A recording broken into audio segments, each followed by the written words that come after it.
Gemini.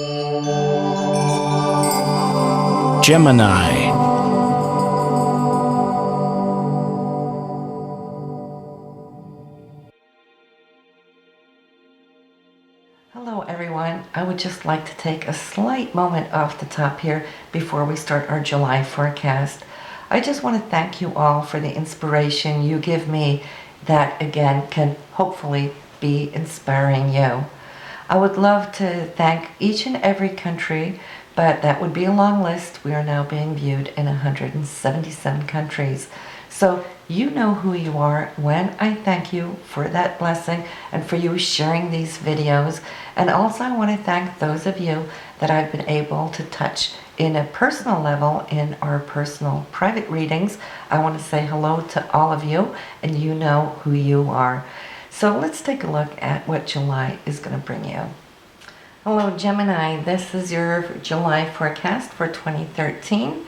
And we're still following this little stellium that we've had ever since the top of the year. So we still have our intense focuses and dynamic energies where it's like just this one sliver of the pie is important, which is not really true because they do aspect to these outer planets. But all of these more inner ones, they're really doing super laser sharp things for you. And all for a reason though. It's so that you can accelerate a little bit and get certain things done and out of the way. So for you this month here, your focus is going to be pretty much on your finances. How you can change it.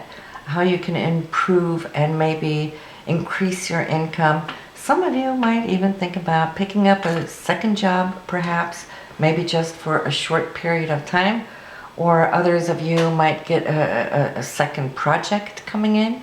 Whatever the deal is, I see you running your numbers and doing the math and seeing how much more now you can also spend, because this is also going to be what it's going to be about in July.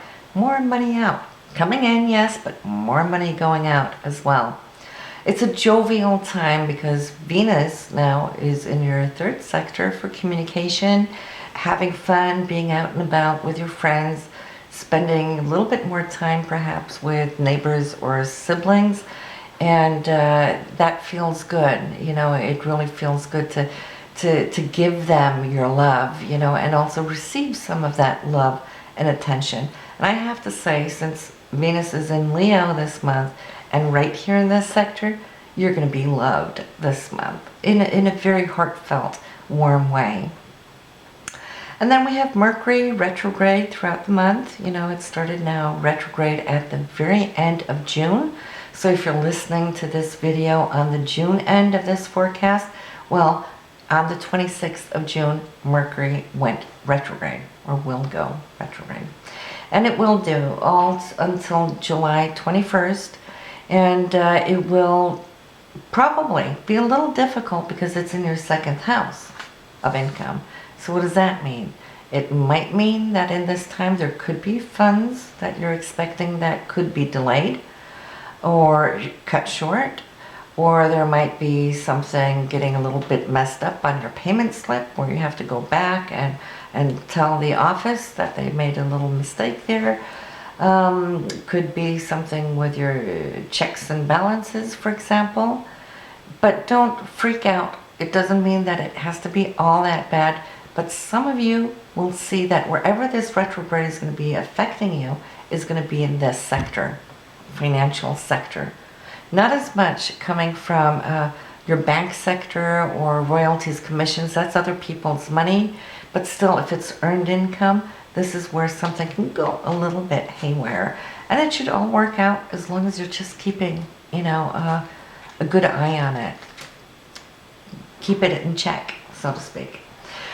And then we also have for you Jupiter coming into this area. And I'm so excited for you, though, because it's been 12 years since this planet came into this income sector for you.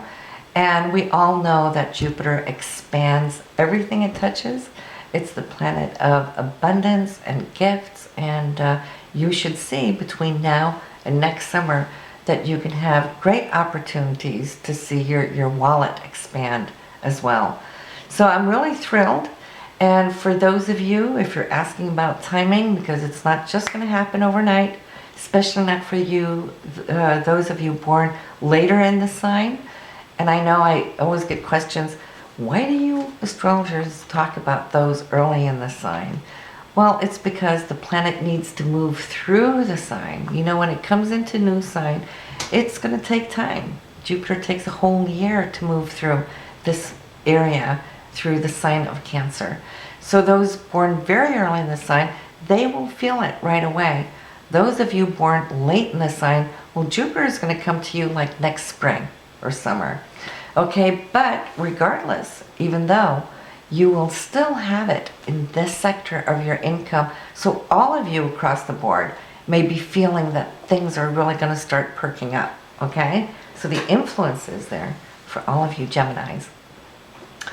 And then we have the sun and the new moon. The new moon here on July 8th is also in this sector for your income. So it sounds like I'm repeating myself because everything's going on here, but I will still take some time to explain it.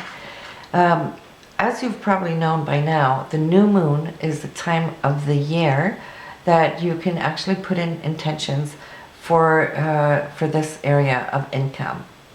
Next month there will be a different area of life, and then the next month a different area of life.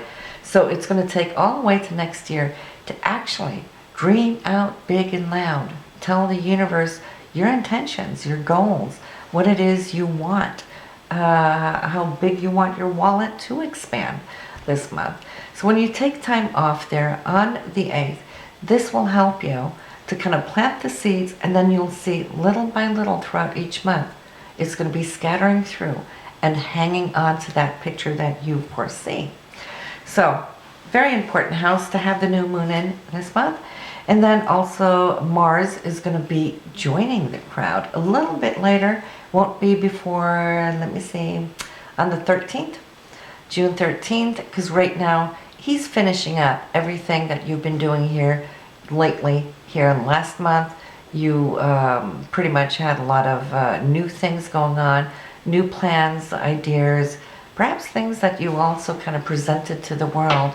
You might have had some projects that you were bringing forward.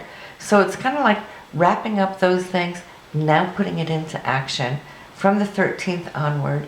And Mars being in the sign of Cancer is also showing that there might be a lot more of a depth and a need to have something nurtured in your life, or maybe that you will be giving some more pinpointed nurturing as well.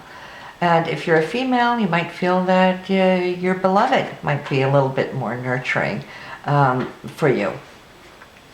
So then we also have this Saturn, which is in your 6th house and have been retrograde there ever since the end of January, is now going to be moving forward again.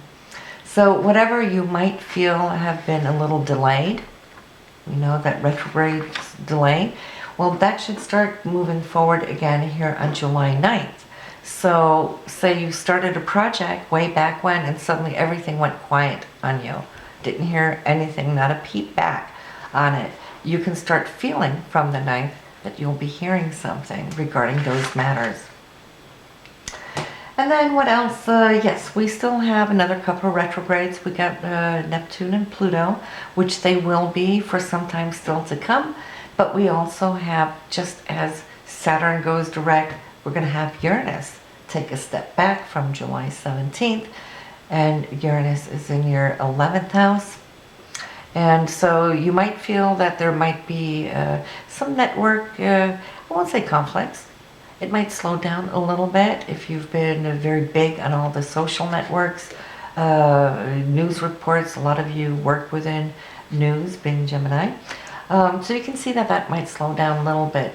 Only though, because there's a different focus that the universe wants you to take care of here right now, which has to do with your income, okay? So I guess pretty much this is what we have in the overall. I would just like to take a few moments and say thank you for all your beautiful comments, and do listen to your moon sign and your rising sign on the way out. And I also want to answer some of the comments and questions that I get about that.